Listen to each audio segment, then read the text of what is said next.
আগের পার্টি আমরা দেখেছিলাম যে জিয়ংমিন এজিনকে ইনজেকশন দিয়ে বেহুশ করে দিয়েছিল। এরপর যখন এজিয়ানের জ্ঞান ফেরে তখন এজিয়ান দেখে জিয়ংমিন ফোনে কারোর সাথে কথা বলছিল। জিয়ংমিনকে একজন লোক বলে তোমাকে খুব জলদি এজিয়ানকে মারতে হবে। এই কথা শুনে জিয়ংমিন যখন তাকে মারতে যাবে তখন জিয়ংমিন ভাবে যে মেরে ফেলার আগে তাকে সব প্রশ্নের উত্তর দিয়ে দেওয়াটাই ভালো। তখন সে এজিয়ানকে বলতে শুরু করে যে ব্যাবিলন নামের একটা কোম্পানি আছে, সেখানে অনেক পাওয়ারফুল লোক আছে। এরপর আমাদের একটা ফ্ল্যাশব্যাক দেখানো হয়। জিয়ংমিন তার বন্ধুকে একটা ওয়েবসাইটের ব্যাপারে জিজ্ঞেস করছিল যেখানে ইনলিগাল ভাবে হাতিয়ার বিক্রি করা আর কেনা হতো। জিয়ংমিন বলে ওই ওয়েবসাইট অনেক আলাদা, আমি হ্যাক করার 5 মিনিট পর আবারও সেটা রিকভার হয়ে গিয়েছিল। সে বারবার তার বন্ধুকে ওই ওয়েবসাইটের ব্যাপারে জিজ্ঞেস করে, কিন্তু তার বন্ধু হাসি মজার ছলে কথাটা এড়িয়ে যাচ্ছিল। কিন্তু এরপরও জিয়ংমিন বারবার জিজ্ঞেস করে আসলে সে অনেক বড় একটা ব্ল্যাক হেড হ্যাকার হতে চায়। এরপর তারা বিল্ডিং এর কাছে যায় তখন তারা সেখানে একজন অদ্ভুত লোককে দেখতে পায়। এরপর তারা যখন নিজেদের রুমে পৌঁছায় তখন দেখে তাদের রুমে দুজন লোক বসে আছে। তাদের মধ্যে একজন লোক জিজ্ঞাসা করে তুমি কি সেই ছেলে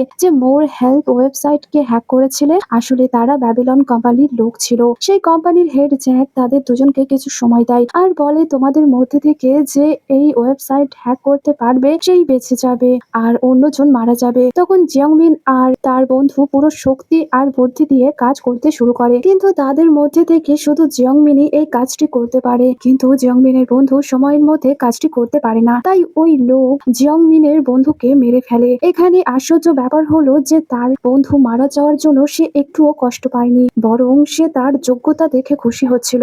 এরপর জ্যাক জিয়ংমিনকে জিমিন আর এজিয়ানের ছবি দেখিয়ে বলে তুমি কি এদেরকে জানো? জিয়ংমিন এজিয়ানকে তো স্কুল থেকেই জানতো, কিন্তু সে কখনো জিমিনের সাথে দেখা করেনি। এই জন্য সে একদিন তার কাছে গিয়ে বলতে থাকে স্যার আমি আপনার অ্যাডভার্টাইজ দেখেছি, এখানে আপনার একজন হেল্পের প্রয়োজন, আমি এই কাজ করতে চাই। এরপর থেকে সে জিয়ংমিনের সাথে কাজ করতে শুরু করে আর এই বাহানায় সে জিয়ংমিনের ওপর নজর রাখতো এবং সে তার সিক্রেট ক্যামেরা দিয়ে জিয়ংমিনের সব প্রয়োজন জিনিস রেকর্ড করে ব্যাবিলনকে পাঠাতো। আসলে তার উদ্দেশ্য হলো জিয়ংমিনের কম্পিউটার হ্যাক করে তার সব কন্ট্রোল ব্যাবিলনকে দিয়ে দেওয়া। কিন্তু জিয়ংমিন কম্পিউটার হ্যাক করার জন্য সেই সুযোগটি পাচ্ছিল না। কিন্তু একদিন জিমিন তাকে জিজ্ঞেস করে তোমার তো কম্পিউটারের ব্যাপারে ভালোই জ্ঞান আছে, তো তুমি কি আমার কম্পিউটারটি ঠিক করে দিতে পারবে? এর বদলে আমি তোমাকে টাকাও দেব। কম্পিউটার রিপেয়ার করার সময় জিয়ংমিন বলে আপনার টাকা দেওয়ার কোনো প্রয়োজন নেই, কারণ আমি আর এজিয়ান স্কুলে অনেক ভালো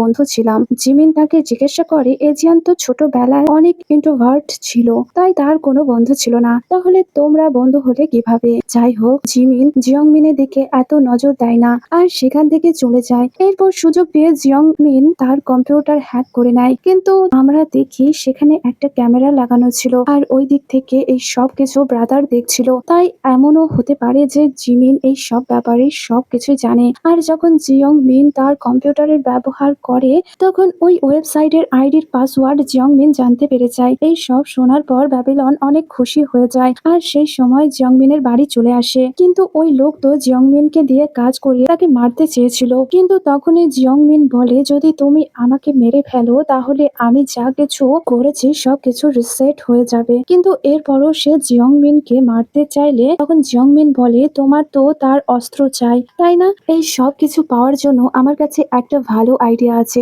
এই জন্য তারা জিয়ংমিনকে মারে না, বরং তার প্ল্যান শোনে। প্রেজেন্টে জিয়ংমিন এজেন্টকে বলে যে সে কিভাবে প্ল্যান করে তার আঙ্কেলকে মেরে ফেলেছে। এরপর জিয়ংমিন এজিয়ানকে একটা ভিডিও দেখায় আর একটা ভয়েসও শোনায়। সেখানে জিয়ংমিন এআই দিয়ে এজিয়ানের ভয়েস বানিয়ে শোনায়। ভয়েসে এজিয়ান সাহায্য চাইছিল। তখন জিয়ংমিন আঙ্কেলকে বলে যদি তুমি নিজেই নিজেকে শেষ না করো তাহলে ব্যাবিলন এজিয়ানকে মেরে ফেলবে। এজিয়ানের আওয়াজ শুনে জিমিন জিয়ংমিনকে বলে তুমি যেমন বলবে আমি ঠিক তেমনটাই করব, শুধু এজিয়ানকে কিছু করো না। এরপর তিনি জিয়ংমিনকে মুক্ত করে দিয়ে নিজেই ওয়াশরুমে গিয়ে আত্মহত্যা করে নেয়। প্রেজেন্টে জিয়ংমিন এজিয়ানকে বলে তোমার আঙ্কেল তো খুবই বোকা ছিল।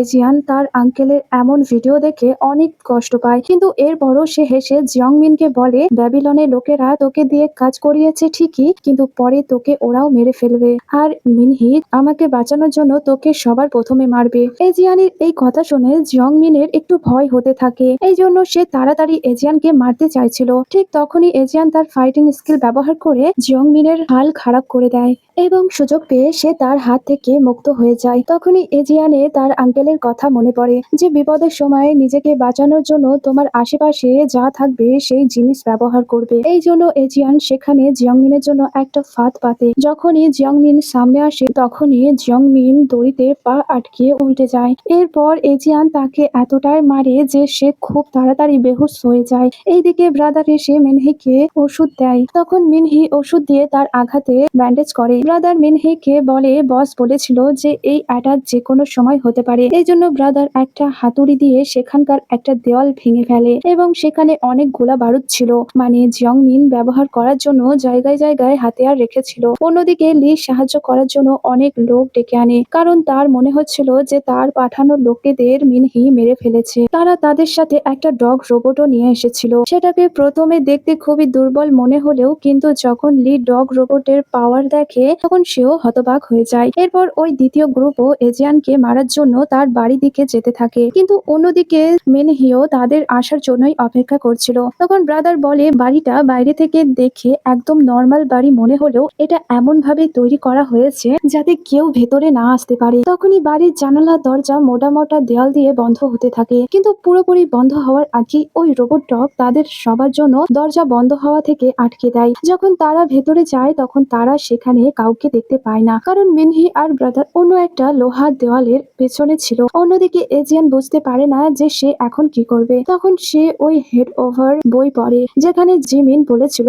আমি জানি যে তুমি ভয় পেয়েছো, কিন্তু তোমার কাছে দুইটা অপশন আছে। প্রথম হলো তুমি পেছনের রাস্তা ব্যবহার করো, এতে তুমি এই বিপদ থেকে বের হতে পারবে আর তুমি তোমার নতুন একটা জীবন শুরু করতে পারবে এবং তোমার জীবন ভালোভাবে কাটানোর জন্য এতে টাকাও আছে। আর দ্বিতীয় অপশন হলো ওই লোকেদের সাহায্য করবে যারা তোমাকে বাঁচানোর জন্য তাদের জীবন দিয়ে লড়ছে। অন্যদিকে ওই রোবট ডগ দেওয়ালে একটা ফুটো করে ভেতরে বিষাক্ত গ্যাস ছড়িয়ে দেয়, কিন্তু মিনহি আগে থেকেই প্রস্তুত ছিল। তাই সে গেট খোলার মাঝখানেই বাইরে আসে আর এক এক করে সবাইকে মারতে শুরু করে। এরই মধ্যে এজিয়ান তাদের সাহায্য করার জন্য সেখানে আসে। এজিয়ান দুটো গ্রেনেড বের করে ওই গুন্ডাদের দিকে ছুড়ে দেয়, এতে ওই সব গুন্ডারা ব্লাস্টেড হয়ে মারা যায়, কিন্তু তাদের মধ্যে ওই মোটা চামড়ার লোকটি মারা যায়নি। সে তো ভেতরে গিয়ে মিনহিকে গুলি করে এজিয়ানকে তুলে এসে মারতে থাকে। তখনই লি ফোনে বলে তুমি এজিয়ানকে ধরে আমার কাছে নিয়ে আসবে। তখনই পেছন থেকে ওই লোককে কেউ মেরে ফেলে। আমরা দেখি এটা আর কেউ নয় বরং বাসিং ছিল। সে বলে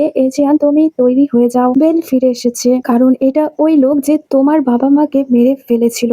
এরপর আমরা 14 বছর আগে সিন দেখি, সেখানে ব্যাবিলনের একজন সোলজার তার ইন্টারন্যাশনাল মিশন শেষ করেছিল। এই মিশনকে জিমিন লিড করছিল এবং তার শত্রুরা তাকে চারিদিক থেকে ঘিরে ফেলেছিল। শত্রুরা ঘেরার পর জিমিনের এটা বিশ্বাস ছিল যে লি আর বেল ব্যাকআপের জন্য অবশ্যই আসবে, কিন্তু অন্যদিকে লি নিজেই বিপদে পড়ে গিয়েছিল। এখানে লি এর একজন জুনিয়রও তার জীবন বাঁচায়, কিন্তু সেখানে আরো কয়েকজন শত্রু এসে তাদেরকে ঘিরে ফেলে। সেখানে তাদের বাঁচার একটু আশ্বাস ছিল না। ঠিক তখনই সেখানে বেল এসে তাদের সবাইকে একবারই শেষ করে দেয়। বেল বলে আমি এই বিল্ডিং এ থাকা লোকেদের সামলাচ্ছি, তুমি বাইরে গিয়ে জিমিনকে হেল্প করো। এরপর লি তার স্নাইপার দিয়ে জিমিনের কাছে যেই শত্রুরা যেতে চাইছিল তাদেরকে শেষ করতে থাকে। এটা দেখে জিমিন বুঝতে পারে যে ব্যাকআপ চলে এসেছে। অপারেশন সাকসেসফুল হওয়ার পর জিমিনকে বলা হয় বেল আর লি এর টিম এখনো বেস ক্যাম্পে পৌঁছাতে পারেনি। এই জন্য জিমিন বাসিংকে তাদের দুজনকে খুঁজতে বলে।